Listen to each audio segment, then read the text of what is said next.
Welcome to my channel. సకల కళా పిపాసి.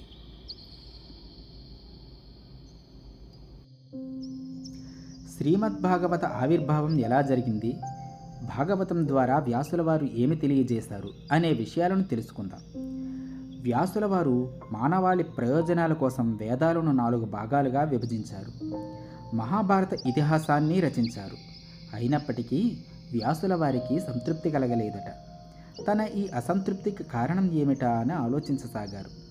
ఒకనాడు నారద మహర్షుల వారు ఆశ్రమానికి విచ్చేయగా వ్యాసుల వారు నారద మహర్షుల వారికి అతిథి సత్కారాలు చేసిన పిమ్మట తన అసంతృప్తికి కారణం ఏమిటా అని అడిగారు. అప్పుడు నారదుల వారు, వేదవ్యాస, మహాభారతమునందు మానవులు అనుసరించవలసిన ధర్మములను, నిస్వార్థముగా వాటిని ఆచరించవలసిన విధమును తెలియజేసినావు. వాటిని ఆచరించుట మానవులకు చాలా కష్టతరమైనది. అంత కష్టమైన మార్గమును మానవులు అధిగమించుట ఎలా అనునదే నీ అసంతృప్తికి కారణం. భగవంతుని చేరుటకు అతి సులభమైన భక్తి మార్గమును నీవు తెలియజేయలేదు. ఈ ధరణిపై ధర్మమునకు హాని కలిగినప్పుడు లోక కళ్యాణకారకుడైన భగవంతుడు అనేక రూపాలలో అవతరించి ధర్మరక్షణ కావించాడు.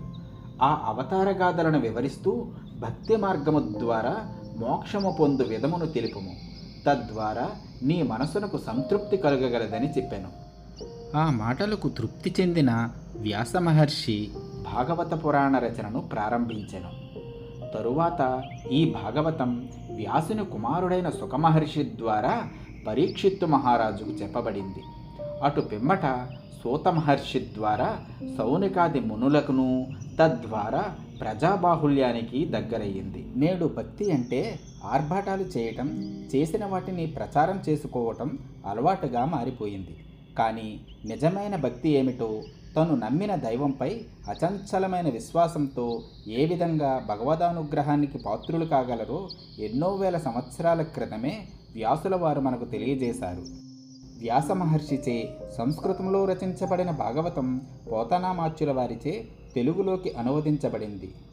పలికిడిది భాగవతమట పలికించు విభుడు రామభద్రుండట, నే పలికిన భవహరమగునట పలికద వేరొండుగాద పలుకగనేల అని పోతనామాచ్యులు వ్రాశారు. సంస్కృతంలో భాగవతాన్ని రచించడానికి వ్యాసుల వారికి నారద మహర్షి ప్రేరణ కలిగించినట్లే పోతనామాచ్యులు భాగవతాన్ని తెలుగులో అనువదించడానికి విష్ణుస్వరూపుడైన రామభద్రుని అనుగ్రహమే కారణమని వ్రాశారు. అంతటి మహత్తరమైన భాగవత గాథలను గూర్చి తదుపరి వీడియోలలో తెలుసుకుందాం. వీడియో నచ్చితే లైక్ చేయండి. ఛానల్ని సబ్స్క్రైబ్ చేయటం మాత్రం మర్చిపోవద్దు.